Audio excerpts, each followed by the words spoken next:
Good morning, friends. Today I am going to read to you our story of the week, Miss Rumphius. This is one of my favorite books. It has a great message, and we're going to focus on a couple of things for reading this week. So one thing we're going to focus on is character traits, which is what you did last week with Rosie Revere. So we're just going to review character traits. We're going to talk about character motivations and structure of the story. So let's go back and review quickly character traits. So remember, character traits can be physical traits, which means what a character looks like on the outside. And then there's internal or personality character traits that tell us about the character inside, what kind of person they are. And we can't really you can't see that. So those character traits we don't know until we read a story and we're able to see how the character acts. So what they do, what they feel, what they think, and what they say in a story. And that helps us figure out what kind of person is this character. Are they a good character or a bad character? And then let's talk about character motivations. So motivation means why does somebody do something? So in a story, characters act a certain way because something motivated them to do that. So let's think about Goonie Bird. So Goonie Bird Green, she's a storyteller. She's a great storyteller. She tells all these fabulous stories that are true, but she also adds all these details and she uses words differently to make it sound like it means something different. And so why does Goonie Bird do things like that? Well, she wants to be smack dab in the middle of everything. She wants to be the center of attention. So her motivation for making her stories, these grand, fabulous, funny stories, is because she wants all the attention on her. So in our story today, Miss Rumphius does a couple of things, and we'll talk about why, what is her motivation, why does she do those things? And finally, we'll talk about structure of the story. So structure means like the beginning, the middle, and the end, like all stories have. And the structure of this story is a little bit different because usually the beginning starts and then the middle, it keeps going, and the end, it keeps going, and it's like a timeline. We can tell what happened. But in Miss Rumphius, the beginning of the story actually starts in the present. So it starts with somebody talking about what's happening now, and they start to tell a story. So the middle does what's called a flashback. The author goes back to the past to explain why something happens and to give you a little peek about what is going to happen at the end of the book. And then finally, the end of the book goes back to the present and it finishes the story in the same time as the beginning. Okay, my friends, so I hope you enjoy this read aloud. I will stop a couple times to talk, but I'm not going to stop too much because I would love for you just to hear the story as it is. So this is Miss Rumphius by Barbara Cooney. And here's the front cover page. Beautiful picture of lupines. The lupine lady lives in a small house overlooking the sea. In between the rocks around her house grow blue and purple and rose-colored flowers. The lupine lady is little and old, but she has not always been that way. I know. She is my great aunt, and she told me so. Once upon a time, she was a little girl named Alice, who lived in a city by the sea. From the front stoop, she could see the wharves and the bristling masts of tall ships. Many years ago, her grandfather had come to America on a large sailing ship. So there's the beginning. It is a character talking, and this is the great niece of our main character, Miss Rumphius. She's saying, my great aunt is old. They call her the lupine lady. And here we go. Once upon a time. So now we've moved to the middle of the story, and it's a flashback. So she's going to tell us about the past and her great aunt. Oh, let me show you the picture. So there is her great aunt overlooking the wharves and the masts on the ships in the sea by their little town that they live in.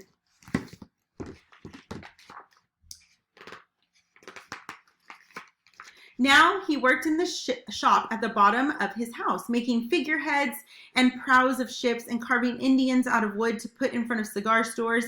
For Alice's grandfather was an artist. He painted pictures, too, of the sailing ships and places across the sea. When he was very busy, Alice helped him paint the skies. So there is the picture. And there's little Alice helping to paint the skies for her grandfather. In the evening, Alice sat on her grandfather's knee and listened to his stories of faraway places. When he had finished, Alice would say, "When I grow up, I too will go to faraway places. And when I grow old, I too will live by the sea." "That is all very well, little Alice," said her grandfather, "but there is a third thing you must do." "What is that?" asked Alice. "You must do something to make the world more beautiful," said her grandfather. "All right," said Alice, but she did not know what that could be. In the meantime, Alice got up and washed her face and ate porridge for breakfast. She went to school and came home and did her homework. And pretty soon, she was grown up. So there's little Alice sitting on her grandfather's lap. And she tells him, "I'm going to go visit faraway places like you, and I'm going to come live by the sea like you." And grandfather says, "That's great. You can do those things, but you also have to do something to make the world more beautiful." Then my great Aunt Alice set out to do the 3 things she had told her grandfather she was going to do. She left home and went to live in another city far from the sea and the salt air. There, she worked in the library, dusting books and keeping them from getting mixed up, and helping people find the ones they wanted. Some of the books told her about faraway places. People called her Miss Rumphius now. So there she is in the library, helping people find books. And she has not yet visited faraway places. She lives far away from the sea, so she has not accomplished those things. And remember, she said these things when she was a little girl. So her motivation to do these things is because she told her grandfather she wants to be like her grandfather. She admired him so much. So that's her motivation for wanting to do these things. Sometimes she went to the conservatory in the middle of the park. When she stepped inside on a wintry day, the warm, moist air wrapped itself around her, and the sweet smell of jasmine filled her nose. "This is almost like a tropical isle," said Miss Rumphius, "but not quite." So there's the conservatory. A conservatory is like a greenhouse where you grow plants and trees. So Miss Rumphius went to a real tropical island where people kept cockatoos and monkeys as pets. She walked all along the beaches picking up beautiful shells. One day she met the Bapa Raja, king of the fishing village. "You must be tired," he said. "Come into my house and you rest." So Miss Rumphius went in and met the Bapa Raja's wife. The Bapa Raja himself fetched a green coconut and cut a slice off the top so that Miss Rumphius could drink the coconut water inside. Before she left, the Bapa Raja gave her a beautiful mother-of-pearl shell on which he had painted a bird of paradise and the words, "You will always remain in my heart. You will always remain in mine too," said Miss Rumphius. There's the picture of the beautiful tropical isle. My great Aunt Alice, Miss Alice Rumphius, climbed tall mountains where the snow never melted. She went through jungles and across deserts. She saw lions playing and kangaroos jumping, and everywhere she made friends she would never forget. Finally, she came back to the land of the lotus eaters, and there, getting off a camel, she hurt her back. "What a foolish thing to do," said Miss Rumphius. "Well, I have certainly seen faraway places. Maybe it is time to find my place by the sea." And it was. And she did. Okay, so she's already seen all the faraway places she wanted to. She hurt her back, so she can't do that anymore. So now she's going to do the second thing she told her grandfather she was going to do, and that is find a place to live by the sea. So there she is on that camel that hurt her back. From the porch of her new house, Miss Rumphius watched the sun come up. She watched it across the heavens and sparkle on the water, and she saw it set in the glory on the evening.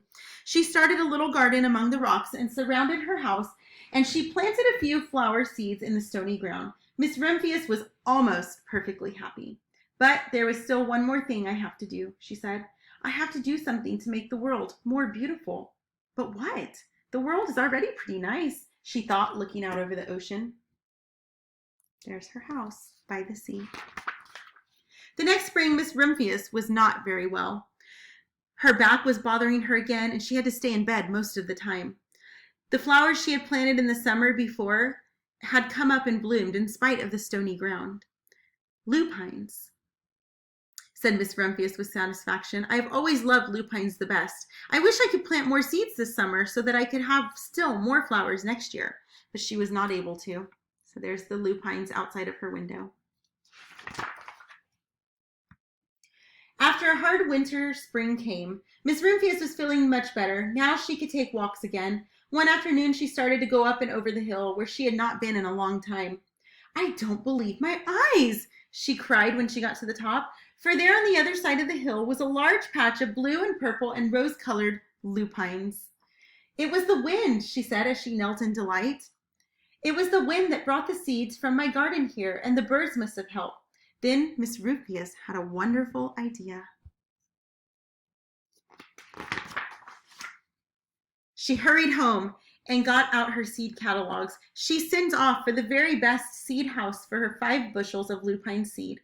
All that summer, Miss Rumphius, her pockets full of seeds, wandered over fields and headlands, sowing lupines. She scattered seeds along the highways and down the country lanes. She flung handfuls of them around the schoolhouse and back of the church. She tossed them into hollows and along stone walls. Her back didn't hurt anymore at all. Now, some people called her that crazy old lady. So she went and scattered seeds for lupines, which she loves, everywhere. The next spring, there were lupines everywhere. Fields and hillsides were covered with blue and rose-colored flowers. They bloomed along the highways and down the lanes. Bright patches lay around the schoolhouse and the back of the church. Down in the hollows and along the stone walls grew the beautiful flowers. Miss Rumphius had done the most difficult thing of all. My great Aunt Alice, Miss Rumphius, is very old now. Her hair is white. Every year there are more and more lupines. Now they call her the Lupine Lady. Sometimes my friends stand with me outside her gate, curious to see the old lady who planted the fields of lupines. When she invites us in, they come slowly. They think she is the oldest woman in the world. Often she tells stories of faraway places. When I grow up, I tell her, I too will go to faraway places and come home to live by the sea. That is all very well, little Alice, says my aunt, but there is a third thing you must do. What is that? I ask. You must do something to make the world more beautiful. All right, I say, but I do not know yet what that can be.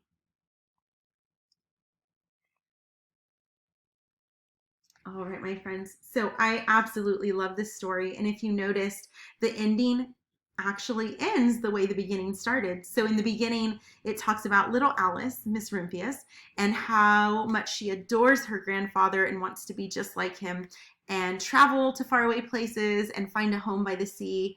And he tells her, but you also have to do something to make the world more beautiful. And if you notice at the end of the story, her niece, her great niece, the one who's telling the story, is actually named Alice, just like her. So I can tell that her family really admired her and she was an inspiration because they named their child after her. So, and the niece tells her aunt, Miss Rumphius, the same thing. I want to visit faraway places and I want a home by the sea. And so what does Miss Rumphius do? She tells her, that's fantastic. You can do those things, but you also have to do something to make the world more beautiful. And I just love the message of this book. It ties in perfectly with this month being Earth Day. Earth Day is coming up soon, in a couple of weeks in April. And I think it's just fabulous to think of ways that we can make the world more beautiful. And the world is so big, and sometimes it seems like no matter what we do, nobody will ever notice because there's so many people, or there's already people doing good things, so it doesn't matter what we do. But that's just simply not true. You can do something beautiful for the world. And I'm sure you have plenty of ideas to do, but planting flowers and trees is an excellent way to make the world a more beautiful place. So I hope you love this story, my friends, and I hope you have fun this week digging in and thinking about the character traits and the motivations and the structure of this story and why it was so important to tell this story that way. Okay, my friends, have a great week. If you need help on any assignments, please let me know. Bye.